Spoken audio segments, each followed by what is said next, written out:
Oh yeah!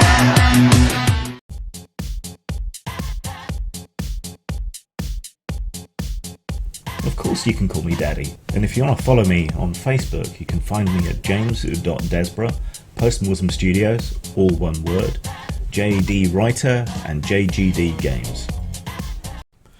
Hello lovelies, while I wait for my plumbing to get fixed, which seems to be an ongoing horror, let's continue our season of D&D reviews by looking at Volo's Guide to Monsters. Now, I am a huge fan of the old Dragon magazine articles, Ecology of, and you just don't get that kind of information anymore, even on Wikipedia pages devoted to monsters from D&D throughout its history. The Ecology of tried to sort of rationalize and describe D&D monsters in the same way that a naturalist might. I'm a big fan of the books of Dougal Dixon, Life After Man and Man After Man, and the Ecology of articles always reminded me of that. Yeah, they'd be 3 or 4 pages, usually with an illustration, talking about the monster. So when you tell me that you're doing a monster guide, that's the kind of thing that I want.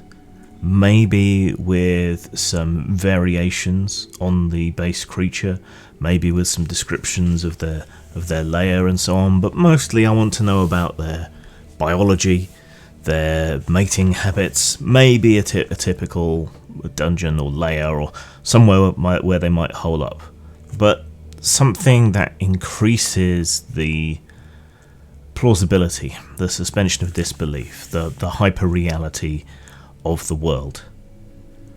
This isn't really that, unfortunately, so I was rather disappointed going into it. There is a mix of detail and background and lore, but it never really rises to the level of the old Ecology of. Generally speaking, you have a lot of random tables, some background history and so on them, but not so much on the biology. But then given that they open with beholders, which are freaky and defy nature anyway, maybe that's not so surprising particularly. They do have example layers, which is nice, I suppose, but it just really never gets up to the level of the old Ecology of articles, which is maybe an unfair comparison. The market's changed, the people producing the material has changed. We don't have magazines like Dragon anymore. You know, perhaps it all makes a kind of sense contextually, but it's still a bit of a disappointment.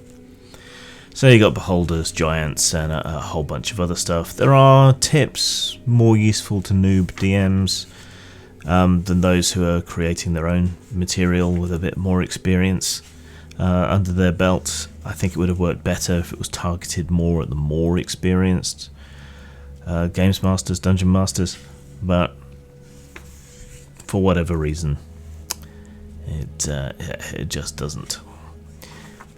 The tactics and depth on that side do help to make the creatures more of a challenge than in vanilla D&D, but 5th edition has this problem where it's really, really difficult to defeat or even particularly challenge player characters, because it kind of turns on a dime. You can very quickly go from no threat at all to total party wipe without much in between. It is very hard to challenge characters in 5th edition D&D and make them think tactically, make them move carefully, which is unfortunate. But you know, that's more of a problem with D&D and with class and level systems more generally, rather than more organic, granular growth sort of systems. It is very hard to challenge people, and you end up balancing encounters in a way that doesn't make sense. Like, if you're first level and you encounter a band of goblins, they might present a genuine challenge, for you to fight them off from a farm. But then if you find yourself contracted to protect a farm at a much higher level, then for the DM to give you any sort of challenge, they're going to have to throw something else at you, like much more powerful. Simply adding more goblins doesn't really make the same kind of difference. Yeah, but that's a general problem. And they do seem to have gone for the more exotic monsters for the most part, though, as you saw a while ago, there were some details on gnolls, there's some details on goblinoids, but beholders and mind flayers and so on really seem to be what dominates the book. Mind flayers were always much more developed in something like Spelljammer than they were in other material, but they do seem to be a favourite in a lot of their adventures and game supplements. I suppose there are a sort of iconic D&D particular monster, so that could explain the focus on them. Same with the beholders. These are things that were never made open content, that you can get knockoffs that replicate their capabilities just without using the name and so on, easy enough. But they do seem to have mostly gone for the more exotic.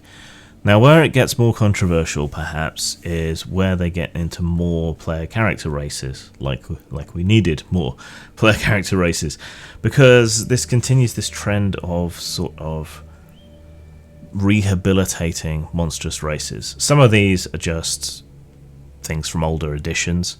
Aasimar, for example, are made available. Furbolgs, disappointingly, not much like the older versions, which is a little bit sad.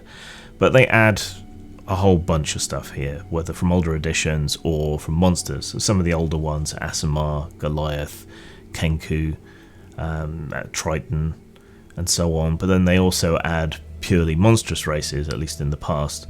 Furbolg, lizard folk,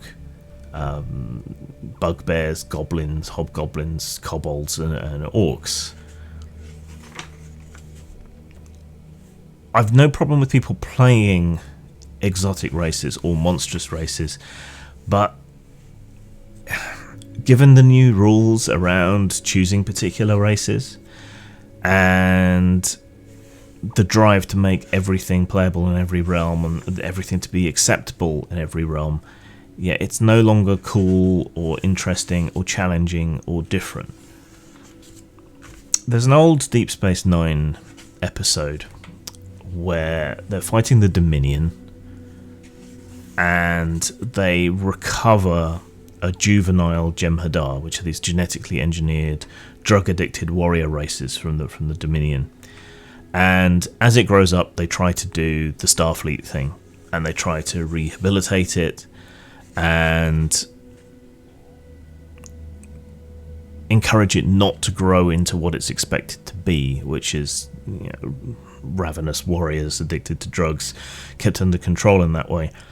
But there simply is no way to overcome its nature, though they make an heroic attempt. And that's more how I would see monstrous races like orcs and so on. Their nature, their faith, their gods are all devoted to conquest and rape and genocide and horrors, and you're really trying to ice skate uphill if you're going against that, which can make for an interesting character. But to just throw these kind of races in, ignoring all of that and ignoring the statistical differences and so on as well, weakens the point, kills the story, and makes playing one of those races purely cosmetic and not meaningful in terms of the world. If you play an orc, even a very rare good one, the world should be dead set against you, and there's conflict there, which makes things a lot more interesting. But nobody seems to be able to see that in the modern audience, possibly because of this thing we've discussed about being a self-insert. And so wanting to play out a power fantasy by playing themselves in the world, and so everything else is cosmetic and they don't want anything to challenge it. That could be something to do with it, perhaps. There are quite a lot of monsters, and this is the most useful portion of the book, to my mind. This makes up a lot of the the gaps, the missing material, the missing monsters from the basic sort of set. Some of them old and weird and strange, like the Flayers snail. Others more familiar. They really need to update their SRD with content from these later books. If this was the 3.5 era, I think they would have by now. 4th edition, they tried to push the genie back in the box and couldn't really. 5th edition, they still seem to be trying to sort of find their feet about where they want to put things, whether they want to be an open game or not anymore. You know, you've got the DM's Guild, which is allowing a flood of frankly substandard fan product to come out. I want people to make things, right? I'm just frustrated that the market is flooded with very amateurish, low effort stuff. I just saw a tweet from someone saying they put stuff out every 4 to 5 days and only make about $8.50 a day. They shouldn't even be making that much, and that's far too fast a pace to be putting material out for sale, frankly. But maybe I'm just being a grumpy old bastard, and maybe I'm just jelly, I don't know. But I take longer. I try to produce quality content, and DM's Guild just isn't really that. But Wizards' approach to open content seems to be very confused, and I don't think the news from Hasbro about them being one of the biggest money spinners for the company and being brought more directly under the control of Hasbro, I don't know that that's going to make things any better. I mean, you can make knockoffs, like I said earlier. I certainly do that for some of my own material because I'm frustrated, but it's a shame they just can't officially make these kind of things more available.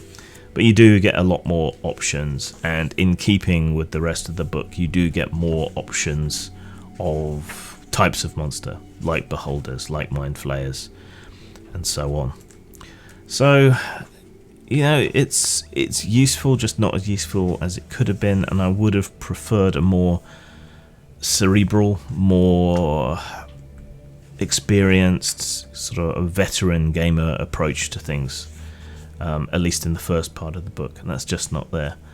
Right, we should wrap up. So, in terms of style, usual problem with the artwork, though this is probably better than most, but the printing process leaves it all quite muddy. There's no vibrancy, there's no pop, and a lot of it is just not characterful.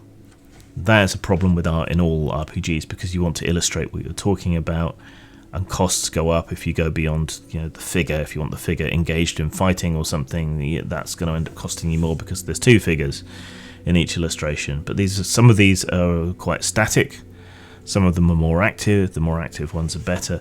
But in the back of, I think it's the Player's Guide, it might be the Dungeon Master's Guide, there's some little black and white or dark brown on sepia illustrations for status effects and traps and so on, and those are more colourful, more characterful, and more engaging than just about any other art in any of the other books that I've seen. I think they're also on the most recent version of the DM screen.